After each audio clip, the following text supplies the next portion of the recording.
Roger Stone here. Your dollars are losing ground, but gold isn't. American Sovereign Bullion helps you protect your wealth through real, tangible assets. Through their nationwide wholesaler network, you get some of the best pricing on gold and silver delivered straight to your door. Since 1912, the U.S. dollar has lost 97% of its purchasing power. Meanwhile, gold continues to prove its strength. So call 844-272-2428. That's 844-272-2428. Or visit dyingdollar.com to request your free gold and silver guide. That's dyingdollar.com.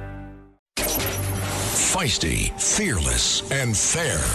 She's an Emmy-winning journalist from the White House to war zones, telling all sides of the story. This is the Rita Cosby Show. Breaking news. And tonight on the Rita Cosby Show, a troubling poll, and boy, this is troubling and perplexing. About 1 in 4 Americans think that the April shooting that took place at the White House Correspondents' Dinner, where Cole Allen, the alleged assassin, was planning on killing the president and other people in the room there, that was fake, that it was staged. And it's definitely marked by a big partisan divide. 1 in 3 Democrats think the event was staged, and 1 in 8 Republicans. And get this, between the ages of 18 to 29, that is overwhelmingly the group that believes it was all made up. That is very frightening. Our young people, especially those in college age and early employment, believing that the shooting at the White House Correspondents' Dinner was just one big act. And I guess they think the same of Butler, and I guess they think the same of Ryan Ruth in Florida, the guy who was staying outside of the golf course.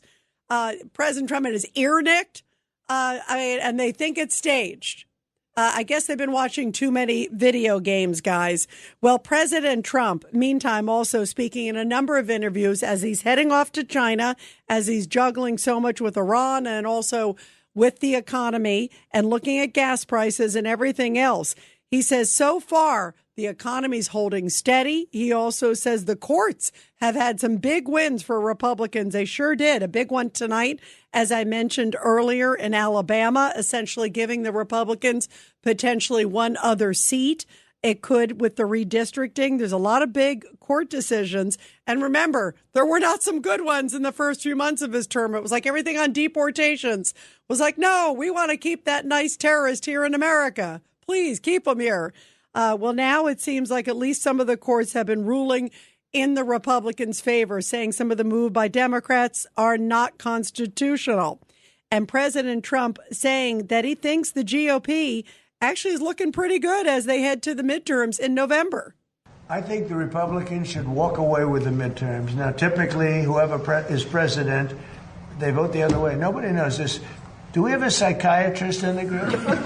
Nobody knows why, because I think we've had the best president. A lot of people have said, even some radical left lunatics have said that we've had the best presidency, the best first year of any president. Look, I stopped 8 wars, got the largest tax cuts in history, the largest regulation cuts in history, all the things we've done, so many, like all of this that we've done. Medically, we've done so much. We did a thing called Right to Try.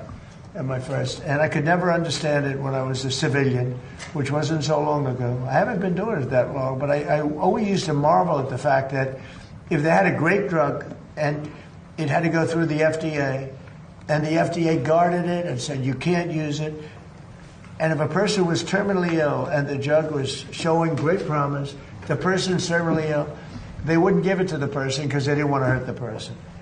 And I said, well, we need something on that. And it was very important to me. And I had no idea it would be so hard to get, but we got it in total. We got it in full. It's called Right to Try. That if you're terminally ill, you have the right to try a drug. Yeah, that was a biggie, by the way, the right to try. There's no doubt that was an important thing. There's a lot of stuff if you look at what he's accomplished. Venezuela. And probably, hopefully, wrapping up Iran soon. But earlier on Katz and Cosby, we were talking with Newt Gingrich, the former Speaker of the House.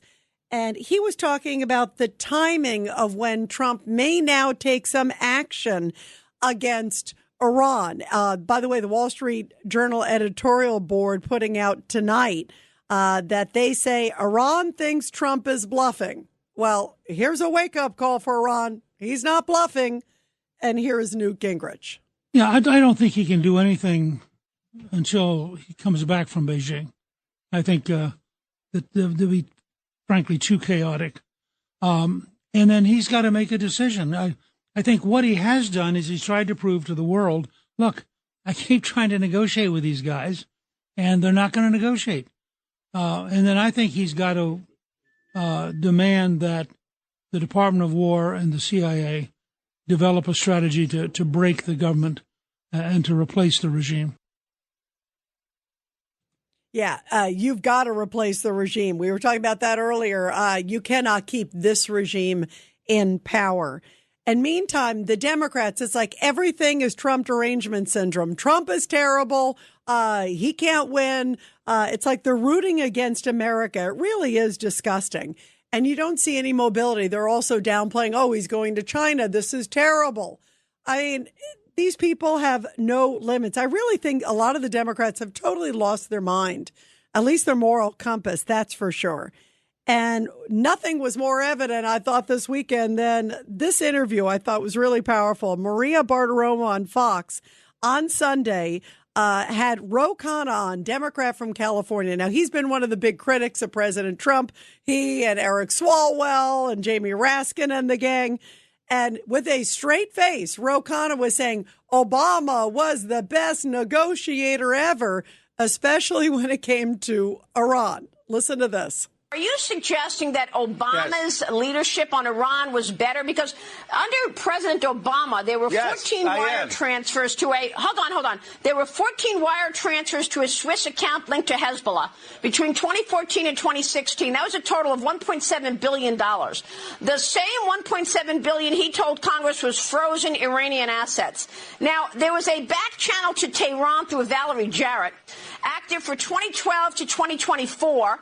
This was after he left office. So, you know, it was almost like a shadow government. He also sent pellets of cash in a plane to Iran. Now, why would you send money to Iran knowing that they are building a nuclear weapon and they are the leading sponsor of terrorism?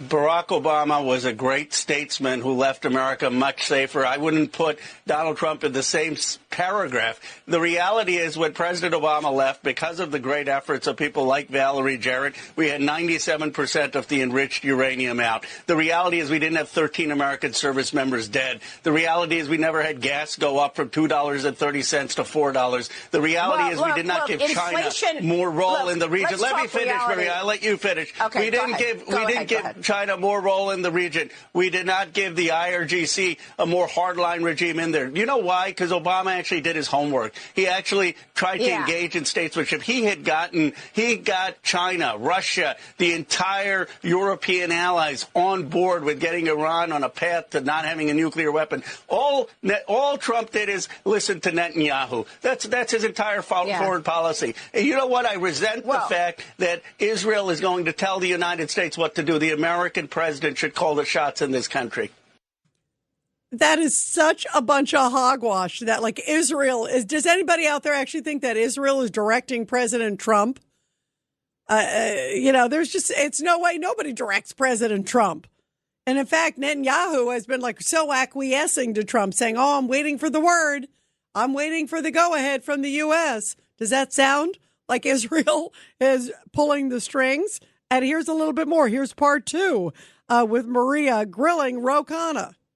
And, well, the American president should call the shots in this country, but you and your colleagues are trying to clip his wings right now with this war powers vote. I agree. The president is in charge. But look, a lot of the things that you just said are just not true, Congressman. I mean, look, we have to look at this realistically. And President Obama sent money to the Iranians. And what did they do? They resumed their buildup of enrichment. That's not true. Yeah, not true. What's not true? Not true? What specifically about that sentence is not true? There was a deal that we reached to get 97% of the enriched uranium out. In the process of that, Iran had certain assets that were Iranian assets, wasn't our money, that was unfrozen. And that was a deal that China, Russia, France, UK, Canada, the United States all agreed to. Again, and then you had President Netanyahu Obama come in and try to torpedo it, and AIPAC AIPAC tried to torpedo that deal. We were on a path to having a denuclear Iran, but what happened is it wasn't in Netanyahu's interest and AIPAC's interest, and they've dragged us into another war in the Middle East. They've hurt American people, and the American people are tired of it. They want people who are going to be Team America. They want people who are going to bring gas prices down here and care about our nation and get us out of these wars, and that's why Obama won. He was against the Iraq War. That's why he was on a path to normalization in terms of getting Iran to be denuclear and had the whole world on our side. And AIPAC, Netanyahu tore that up. Relax. Congressman, it doesn't change the fact that 10 presidents before President Trump all said the same thing. I think there's some connection issue. Congressman.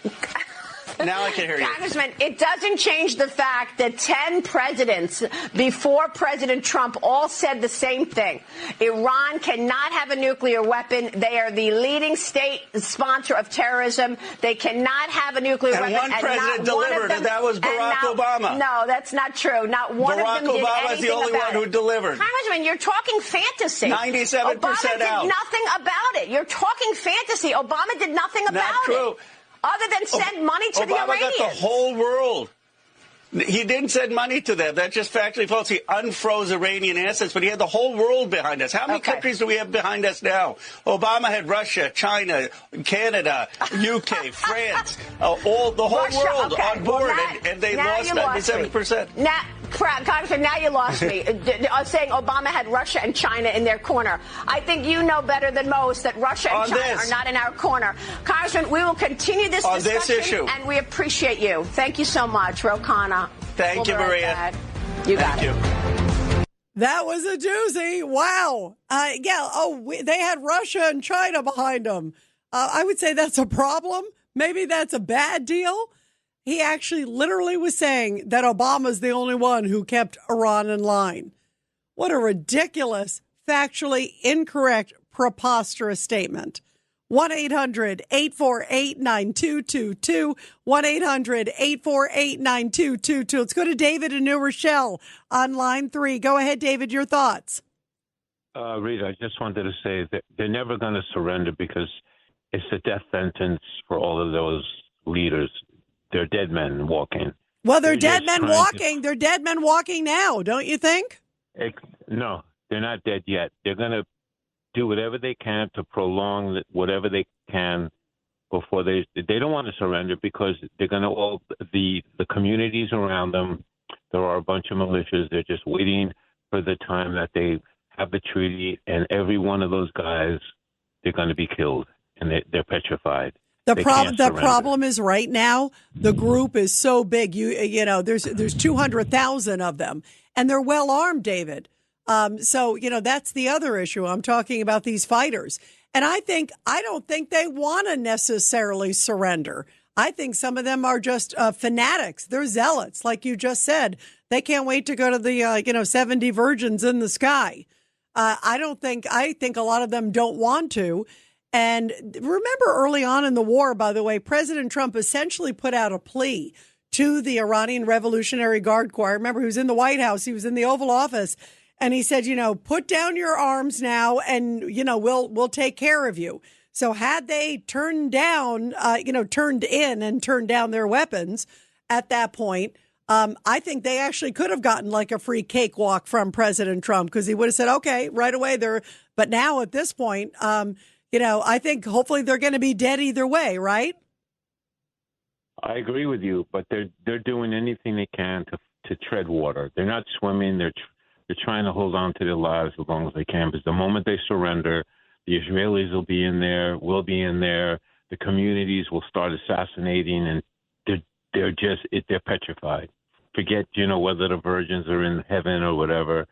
They're petrified, and they know the moment they surrender, they're all going to be killed. So how does this end then, David? So, to your point, how does this end?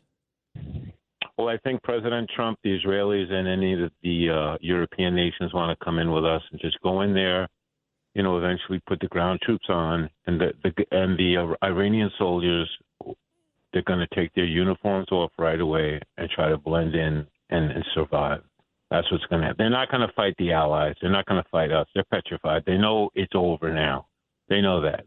It's just a matter of when we decide to land, put our troops in there take out their power plants, take out their bridges, take out their water, whatever we have to do. I say also hit every single Iranian Revolutionary Guard Corps facility, David, too. And I agree. And then let the Israelis go in with their bulldozers. They're experts at that, and they'll take out every single neighborhood where these guys lived, these families lived, and that'll be the end of them. So, I agree with you 100%. Yeah, it's a tough decision, David, like you just said. And of course, President Trump, the last thing he wants to see is someone who is not one of these hardened fighters killed.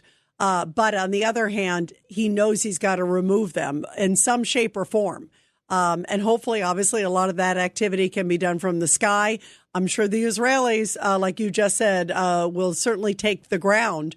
We might in some form or in some sort of strategic movement. Maybe it comes to like Karg Island or some of the other things. But we may hit the sky, they may hit the ground, and it may be just, a mass attack on these individuals. And then let's see if they surrender. Then let's see. Or if not, we got to wipe out every single one of these hardened people so they can never rule that country again. David, thank you. Really powerful points, because this is tough stuff. But I actually think it needs to be done, and I agree with you. 1-800-848-9222, and everybody will continue right after the break here on The Rita Cosby Show. You're listening to The Rita Cosby Show.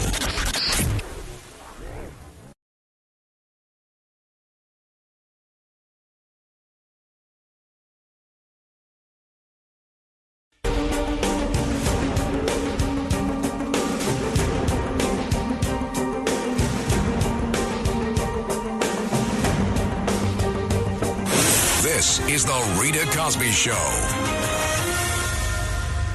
Let's go to Tony in New Jersey, line 3. Go ahead, Tony.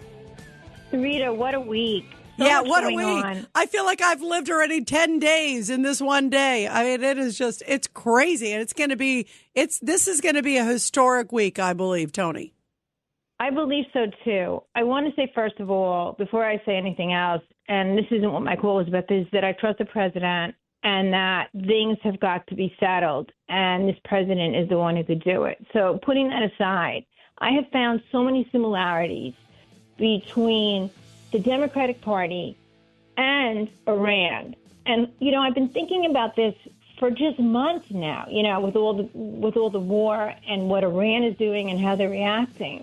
And now, I don't know if you played it because I'm just coming on now, but the speaker hopeful to be, Hakeem Jeffries, had a lot of rhetoric, and he was the one they're trying to make the Supreme Court get rid of all the older judges. Yeah, I couldn't believe that. He wants to get rid of everyone on the Virginia Supreme Court because he doesn't like the decision.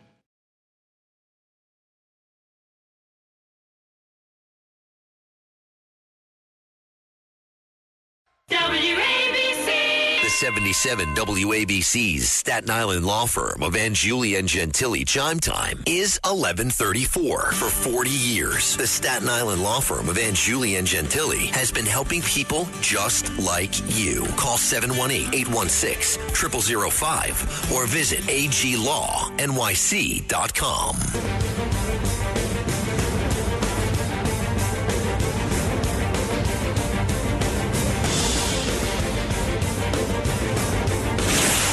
Rita Cosby is on. Breaking news. And tonight on the Rita Cosby Show, this is really scary stuff. A gunman was opening fire, shooting cars all over the place on Memorial Drive in Cambridge, Massachusetts, right near Harvard. Very, very scary situation. The suspect, 46-year-old Tyler Brown, is in custody. He's also being treated for gunshot wounds because he was shot by a responding state patrol trooper and also a civilian. But 2 men in 2 separate cars have been shot and have life-threatening injuries. Really scary situation. The guy just, in the middle of the day, goes out there firing 50 to 60 rounds, they said, at least were fired at dozens of vehicles. And 2 men, again, as I mentioned, in 2 separate vehicles were shot. And they are currently being treated at Boston hospitals with very serious conditions. And, of course, we will keep you posted as details come in on this. Meantime, very scary situation in New York City where this crazy lunatic guy with a criminal history, he had just gotten out of a psych ward hours earlier. He was acting erratically, apparently on the streets, and the NYPD was called in. And then they brought this guy to a psych ward, Ramil Burke, a repeat offender with a whole bunch of violent criminal attacks in his past. And they took him to this mental hospital. And guess what? He got released about an hour later, 1 hour later. And then several hours later, he pushes an 83-year-old veteran down the stairs. You see this footage? It is so heartbreaking to see. You see him huge shove. This guy is walking down the stairs of a subway stop. It's about 9:30 at night, just minding his own business. He's a retired teacher. And suddenly this guy comes upon him and pummels him, knocks him to the ground. He has obviously very serious injuries to his neck and his head and dies soon afterwards. And this guy was clearly a repeat offender with a criminal history. And this is really shocking. This guy also was responsible for several attacks on the subway just a few weeks before. And there was a woman who was pushed by him a few weeks before and said she didn't want to complain about him because, get this, she did not want to put another black man behind bars. You heard it right. She didn't want to report it to authorities because of some crazy, woke, liberal, nutty policy. She didn't want to put a black man behind bars. Now she says she obviously regrets that because she's realizing clearly he was a violent individual, which obviously if he shoved her 5 weeks ago, anyone would have figured it out. I mean, there are so many problems here, but here's a Fox News report on this man who is now accused of murdering a beloved retired teacher. A terrible story, and right now this family of the 76-year-old is planning a funeral after he was shoved right down the subway steps in New York City behind me as he was just trying to get home. And listen to this. The guy who did it, according to police, was just released from the psych ward hours before police had just picked him up. Take a look here on your screen. It actually made the cover of the New York Post over the weekend because he's grinning at the judge as they go through the long list of charges against him here. They're naming it there on the Post, Killer Smile. He's charged with the murder of this man, Ross Falzone, after police say Burke shoved the retired teacher down the subway steps on Thursday night. And surveillance video actually captured the moment of the attack. I want to warn you, it's graphic here. You can see Falzone pushed with a lot of force, so he froze the clip right before impact. He was left with both severe brain and neck injuries and later died at a local hospital. Investigators say Burke was released from a mental hospital in New York just hours before the latest attack, brought in for a psychiatric evaluation and hold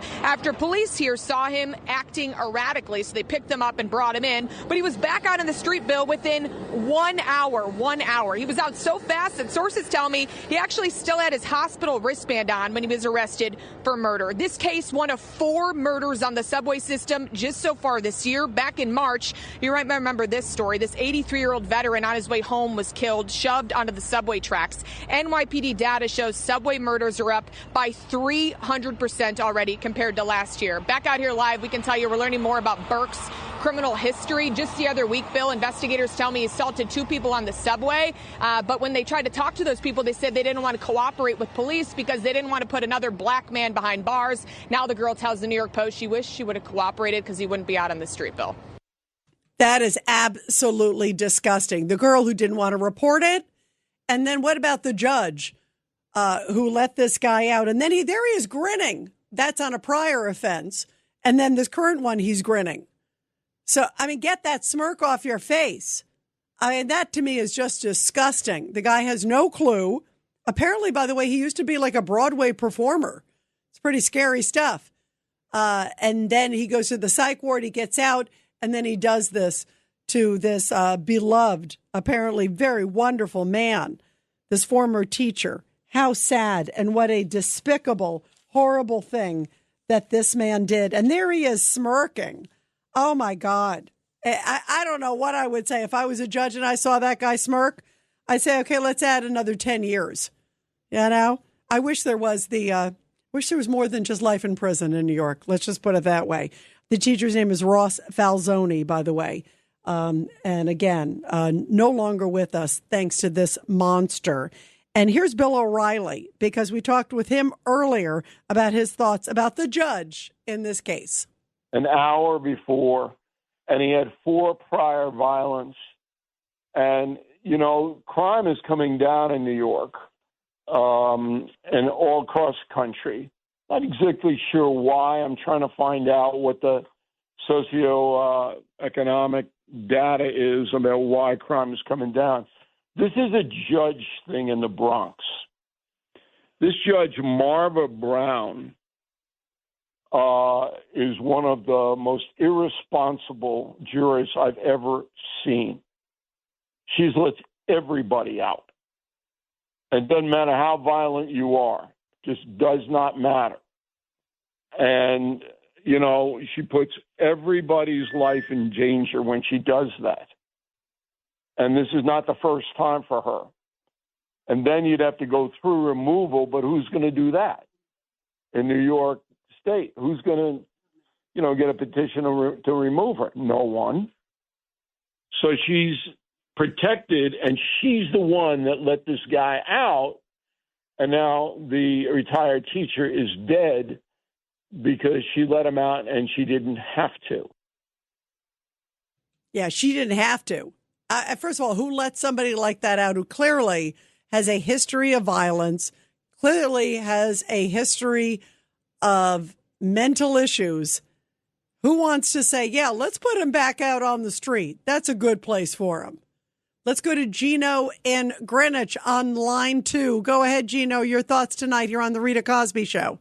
G.I. Gino, Greenwich Village, and I'm going to hit you with 6 important points. 1, first of all, your screener deserves a raise.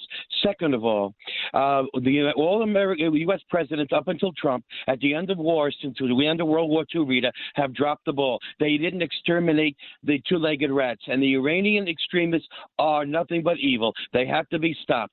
Number 2, all these giveaways with Madami is a pro-terrorist, and his wife enjoys seeing Israeli babies beheaded.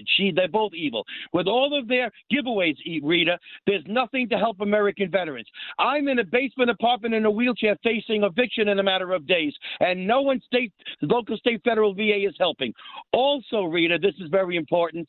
The bottom line is, after all is said and done, I ask all good people around the world to pray to Christ Jesus to protect President Trump, Melania, our best First Lady, Vance, our Vice President, Senator Johnson, Congressional Representative Scalise, the good people in our government, the Prime Minister of Italy, Giorgia Meloni, and a spouse in Italy, the good countries in the world, Benjamin Netanyahu, and the Pope. And the bottom line is this, Rita. Let's get Carla Murray of Hollywood 360, Lisa Wolf, old-time radio shows, classics on WABC with his brother Vince and Michael Bubblehead Costello. Well, you put it, by the way, Gino, you loaded us with a lot of stuff in there, all right?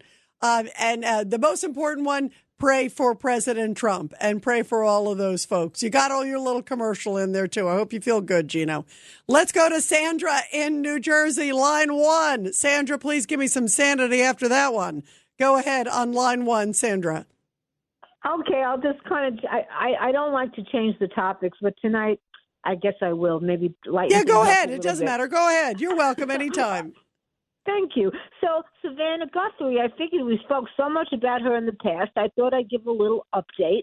She will be hosting a new show soon called Wordle. Wordle. Yeah. Wordle. It's sort of a game show. Which apparently has kind of been in the works for a while. Jimmy Fallon said, oh, yeah, we tried you out a while ago and we really loved it. We like real people. We like people who look like they play Wordle and you look like you play Wordle, which maybe she does. But I'm very happy that at least she's doing something that looks fun and joyous and that she seems excited about because, boy, my heart breaks for her, Sandra. I know. I feel that, okay, it's 3 months now.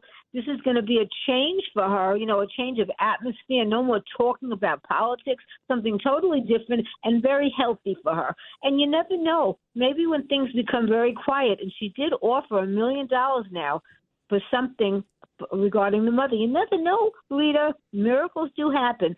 And then I have permission. Norman wanted me to let you know that he's been sick.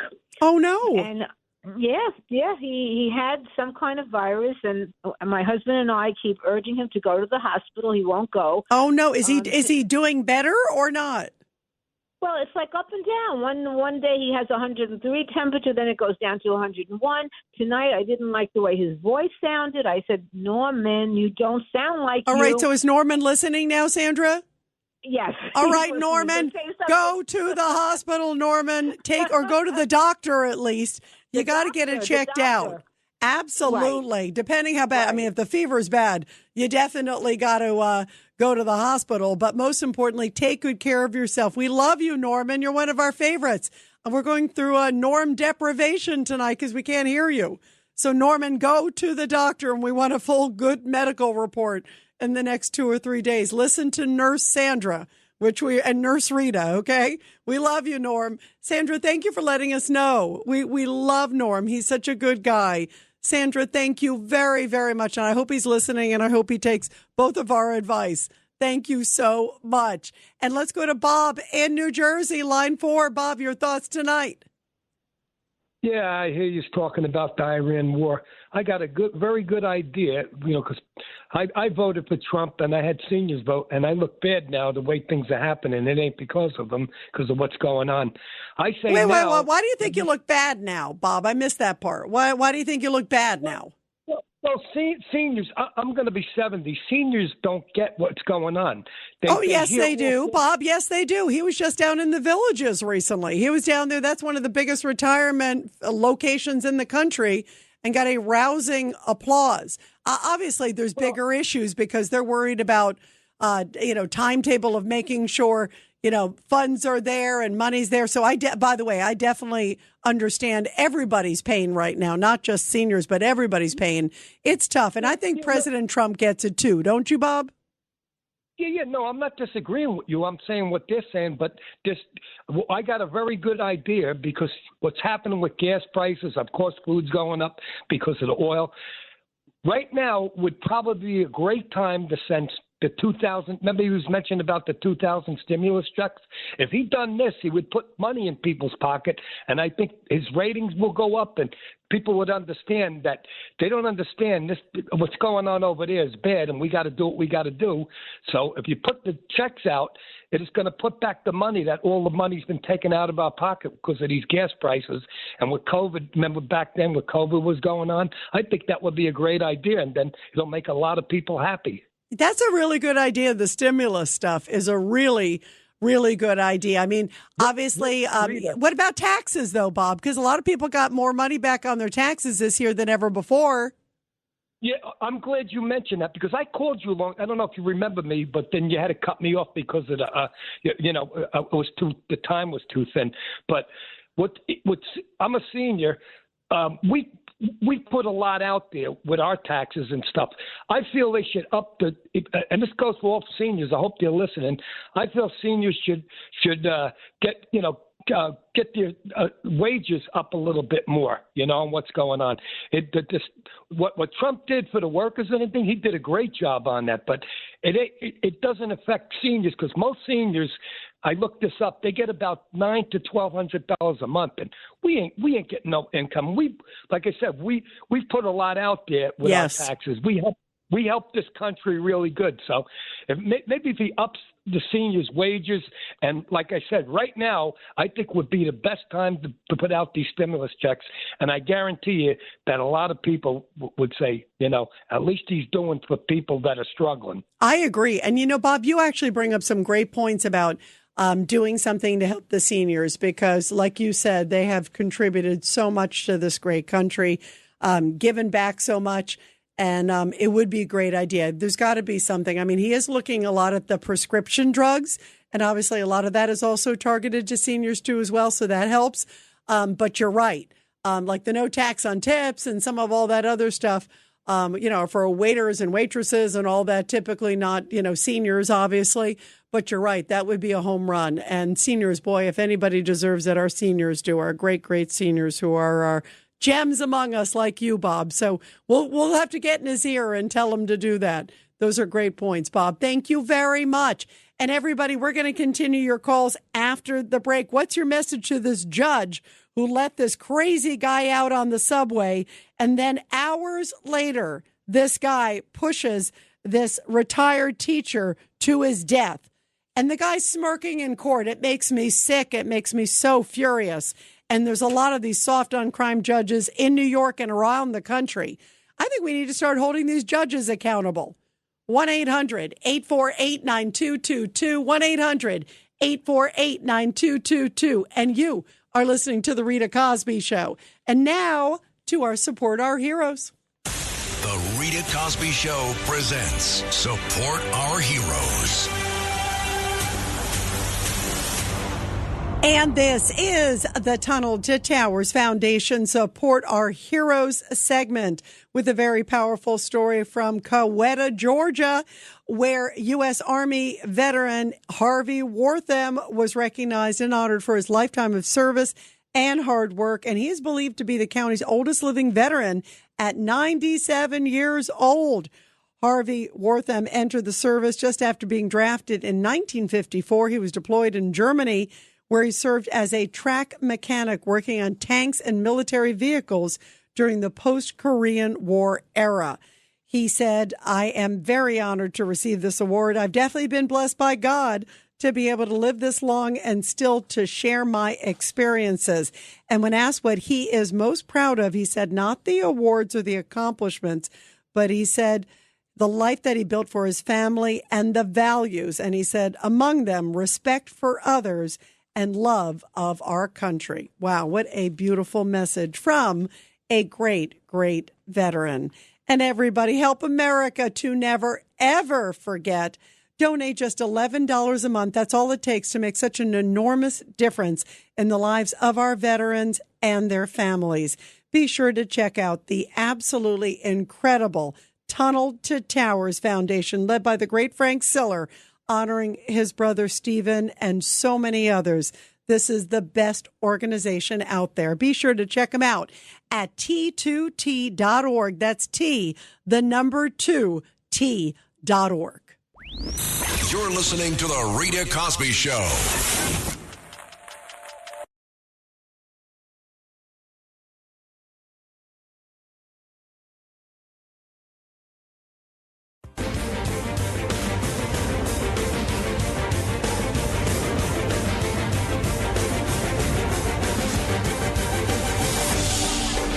It's The Rita Cosby Show.